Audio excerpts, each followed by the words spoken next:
My God, this incredible HFY masterpiece found you today. Witness the legend, starting now. The Nexus Academy had achieved what educational theorists across the Stellar Federation considered impossible. They had made learning genuinely exciting by ensuring that failure meant actual death, rather than merely disappointing grades. For 3 centuries, this prestigious institution had refined what they proudly called the Natural Hierarchy Learning System, which was essentially fancy terminology for throwing 73 different species into classrooms together and seeing who survived with their dignity intact. The Academy's founding principle rested on the elegant observation that nature had already solved the motivation problem through millions of years of evolutionary refinement. Why struggle with artificial incentives when you could simply recreate authentic predator-prey dynamics in an academic setting? The resulting educational environment produced either exceptional scholars or exceptional fertilizer, depending on your position in the food chain and your ability to calculate trajectory mathematics while being actively hunted. Training Complex 12 Gamma represented the pinnacle of this pedagogical philosophy. The facility featured adaptive lighting that could simulate any homeworld environment, reinforced structural elements rated for seismic combat, and medical bays equipped with resurrection protocols for the more enthusiastic learning experiences. Emergency exits were strategically positioned throughout each classroom, though whether they led to safety or additional educational challenges depended entirely on your species classification and current academic standing. Dean Zerotto, a methodical Christalkin, whose administrative approach centered on maintaining statistically acceptable casualty rates, while maximizing educational output, and reviewed the quarterly performance metrics with professional satisfaction. The numbers told a story of academic excellence achieved through properly applied existential terror. Whisperling students had achieved breakthrough mathematical comprehension after near-death experiences during calculus examinations. Christalkin had discovered previously unknown crystalline formations when subjected to extreme pressure during geology practicals. And Ravenclaw pack hunters had learned valuable cooperation skills after accidentally hunting each other during group projects. The system functioned with the brutal elegance of a well-designed ecosystem. Ravenclaw students like Rex maintained pack hierarchies through strategic intimidation, measuring their academic success not merely through examination scores, but by how effectively they could corner Whisperling classmates during study sessions. The Whisperlings, delicate empathic beings whose nervous systems responded to stress by achieving states of hyperclarity, and produced academic work of stunning brilliance, while their life expectancy dropped measurably each semester. Shadowmoss students, such as Blade, treated every subject as applied stalking theory. Literature became psychological manipulation analysis, chemistry transformed into toxicology and explosive applications, and history lessons inevitably focused on successful conquest methodologies. Their laboratory reports were typically submitted in containers that may or may not have contained actual evidence of their experiments. Those safety regulations required synthetic alternatives for insurance purposes. The Academy's classification system had evolved into a model of bureaucratic precision. Apex dominance occupied the top tier, featuring species whose educational methodology involved establishing superiority through controlled violence.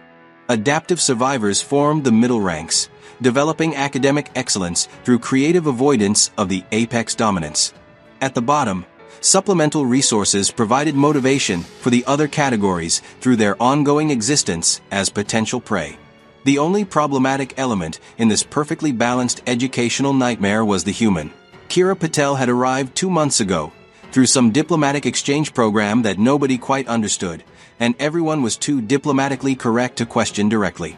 Her documentation classified her as a Terran anomaly pending hierarchical integration, which was institutional terminology for we have absolutely no idea what category this thing belongs in, and frankly, it's starting to worry us. The admissions committee had conducted 17 meetings, attempting to determine proper placement protocols. She wasn't large enough to qualify as an apex dominant, wasn't nervous enough to function as an adaptive survivor, and definitely wasn't passive enough to serve as a supplemental resource. Her application materials had described her previous educational background as surviving American public education during standardized testing implementation, which the review board had interpreted as some form of ritualistic endurance trial, involving ceremonial combat with writing implements and processed food products. Kira occupied the center seat in the third row, with the relaxed attention of someone observing a fascinating but ultimately comprehensible social experiment. Her notebook contained detailed observations about hierarchical dynamics, territorial behaviors, and what she had labeled institutional dysfunction parameters in handwriting that remained perfectly legible even during the most violent classroom incidents. The first indication that standard classification protocols might be inadequate had emerged during her initial week, when a routine Ravenclaw dominance display had resulted in her politely but firmly explaining proper personal space boundaries to a student whose species had conquered 3-star systems through superior aggression. The subsequent administrative incident report had required entirely new categories of behavioral documentation. Her integration into the classroom ecosystem had proceeded with unusual complications that administrators found increasingly difficult to categorize. She wasn't intimidated by apex dominance, wasn't particularly supportive of adaptive survivors, and showed no inclination to function as a supplemental resource. Instead, she demonstrated the disturbing tendency to analyze the entire system with the detached interest of someone conducting anthropological research on primitive social structures. The crisis point arrived during what should have been a routine advanced ethics seminar about moral frameworks in multi-species societies.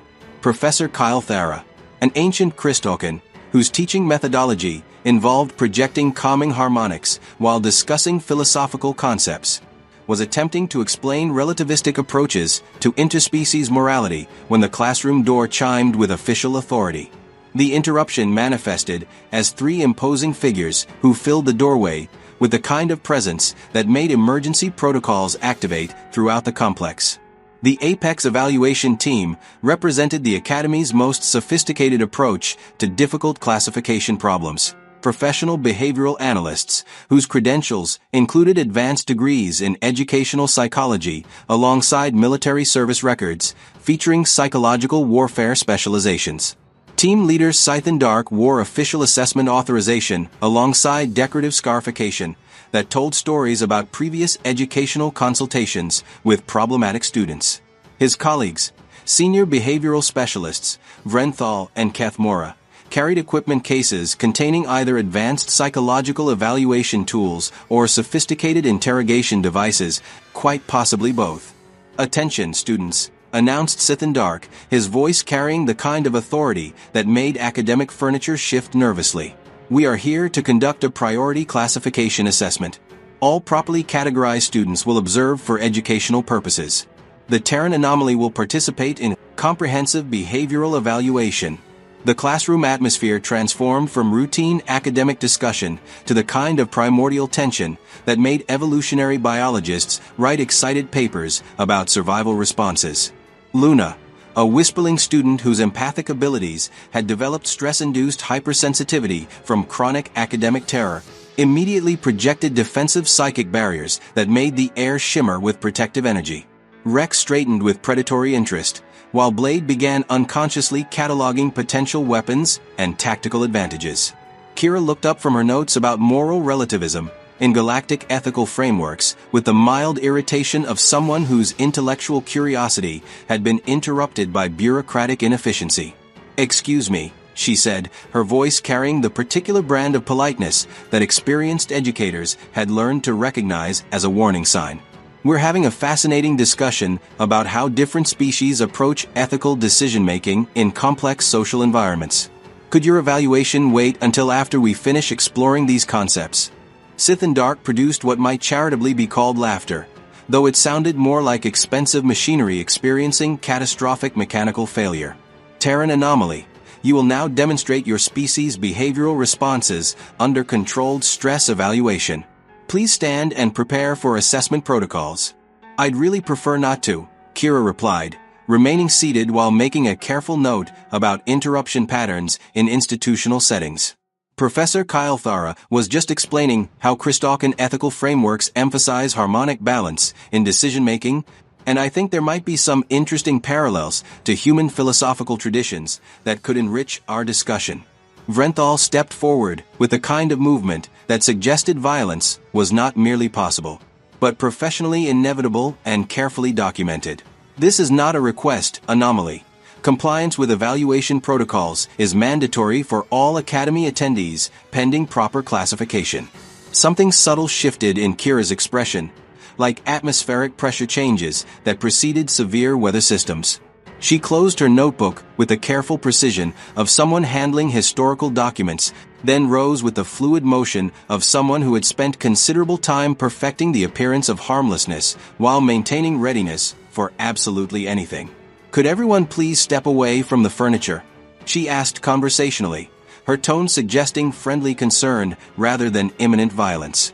"I'd hate for anyone to get hurt during what I'm sure will be a perfectly reasonable academic assessment." The three specialists exchanged glances that conveyed approximately 27 volumes of predator communication protocols. Here was behavioral pattern recognition they understood completely. The desperate negotiation phase that preceded acceptance of inevitable educational termination. Kethmora moved to establish strategic flanking position while his colleagues prepared for what their training manuals described as taxonomic clarification through applied psychological pressure. Kira reached down and grasped a chair leg that had been wobbling annoyingly throughout the semester. The maintenance requests had been submitted through proper channels multiple times, but bureaucratic efficiency wasn't exactly the Academy's strongest institutional characteristic.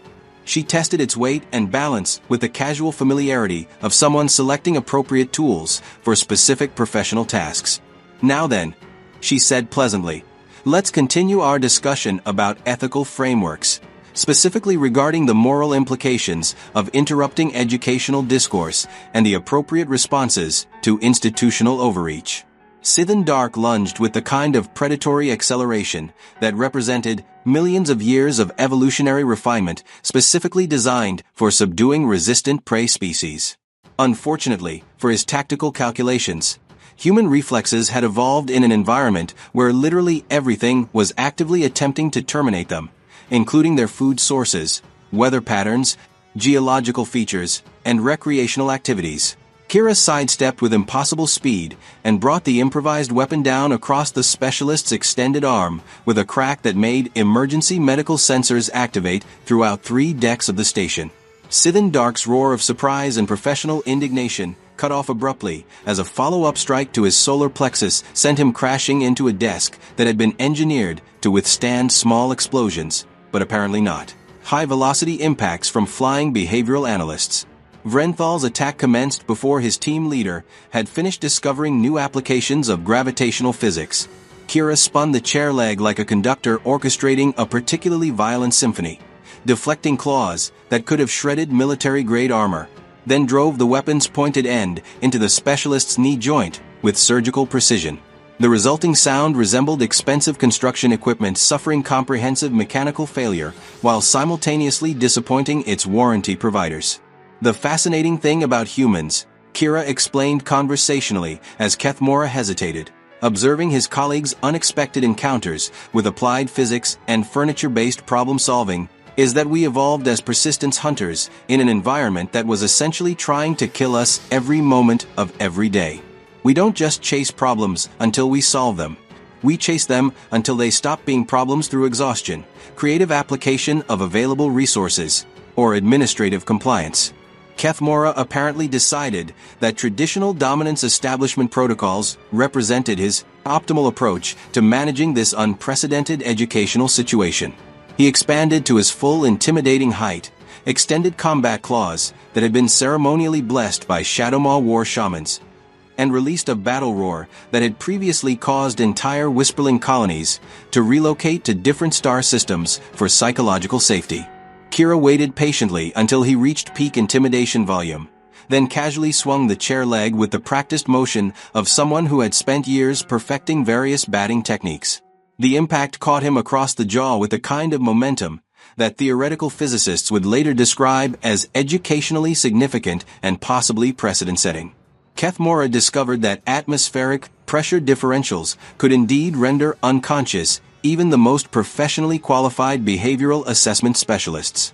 The classroom had fallen silent except for the gentle humming of medical scanners, attempting to process injury reports that seemed to violate several established categories of institutional incident documentation. Kira walked over to the supply cabinet, retrieved cleaning solution and appropriate materials, and began methodically removing blood evidence from her notebook and surrounding study area.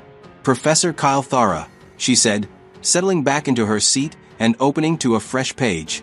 "You were explaining the harmonic balance principle in Christokan ethical frameworks. I am particularly interested in how that might relate to human concepts of proportional response and conflict resolution." The ancient Christokan professor stared at her with the expression of someone whose fundamental understanding of reality had just been comprehensively reconstructed, using explosive devices and innovative engineering approaches. The harmonic principles suggest that ethical action requires balanced response to environmental stimuli. Exactly, Kira nodded, making careful notes while stepping around unconscious assessment specialists. And that seems to align with human philosophical traditions about meeting challenges with appropriate levels of response. There's definitely some cross-species wisdom we could explore here about finding ethical solutions to institutional problems. Outside the classroom, emergency response teams were conducting increasingly frantic discussions about incident classification procedures and insurance implications. The standard administrative forms didn't include appropriate categories for prey species, commits educational malpractice against licensed behavioral analysts using furniture components and ethical philosophy. The medical facility was experiencing what administrators diplomatically termed unprecedented learning opportunities in treating injuries that seemed to challenge several established principles of physics, anatomy, and professional liability coverage.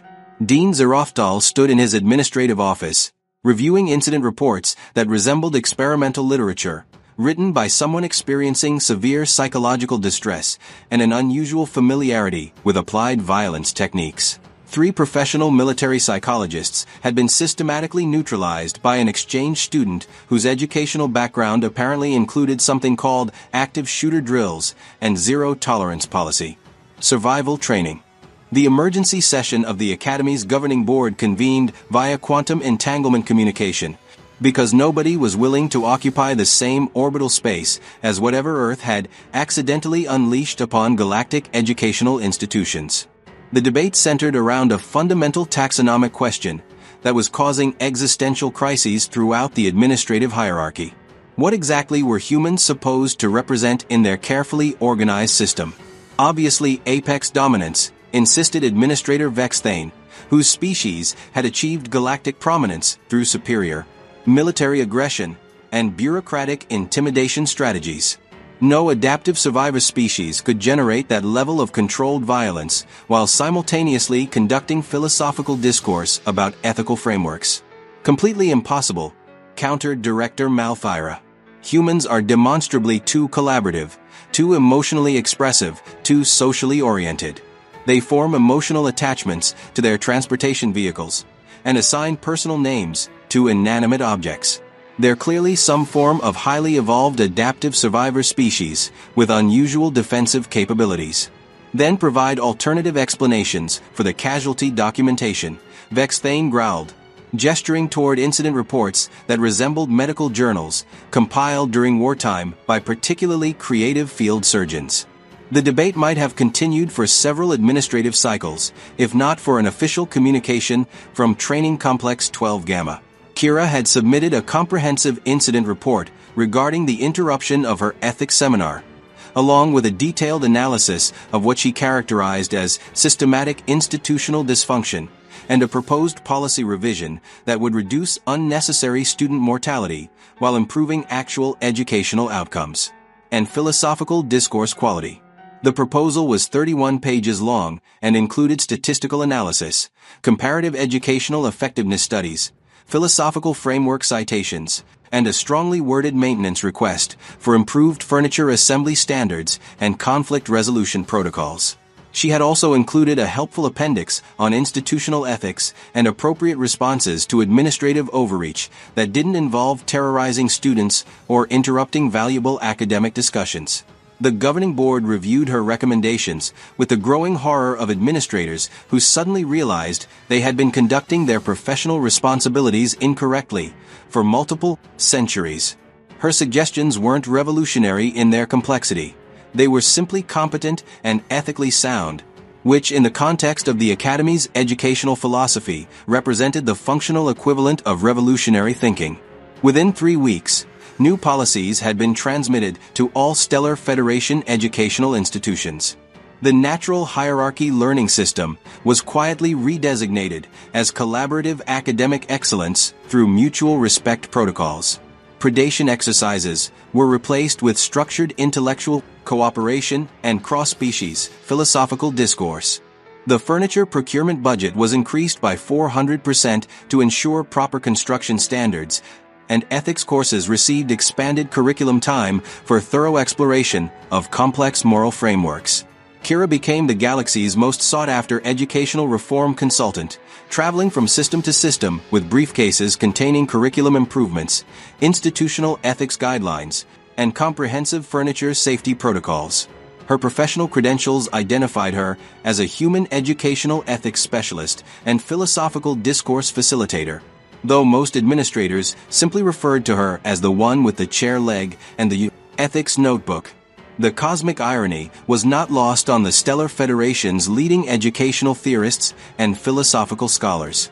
They had spent centuries developing sophisticated systems for teaching survival skills and social hierarchy through controlled trauma and systematic intimidation, only to discover that the most dangerous species in known space had learned their most valuable lessons in institutions that considered mystery. Meat nutritionally acceptable and treated philosophical discourse as a competitive sport, involving food projectiles. Rex adapted to the reformed educational system by channeling his predatory instincts into competitive academic achievement and ethical debate facilitation. He discovered that intimidating rival institutions' philosophy teams was significantly more intellectually satisfying than terrorizing Whisperling classmates. And his thesis on aggressive approaches to moral philosophy in multi-species academic contexts became required reading in 42 star systems.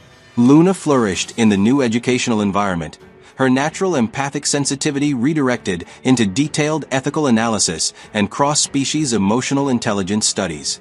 Her doctoral dissertation on stress response patterns and moral decision-making in diverse academic communities was universally acclaimed, though most readers assumed the psychological data was theoretical, rather than autobiographical documentation.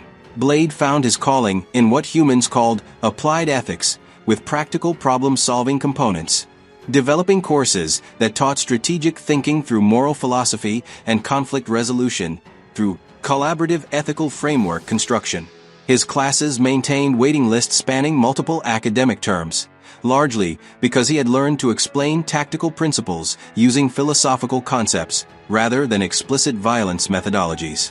Professor Kyle Thara achieved distinguished professor status with full tenure, finally able to complete ethics discussions without interruption by behavioral assessment violence, though she kept a decorative chair leg mounted behind her teaching station out of what she called professional appreciation for effective conflict resolution tools and furniture craftsmanship.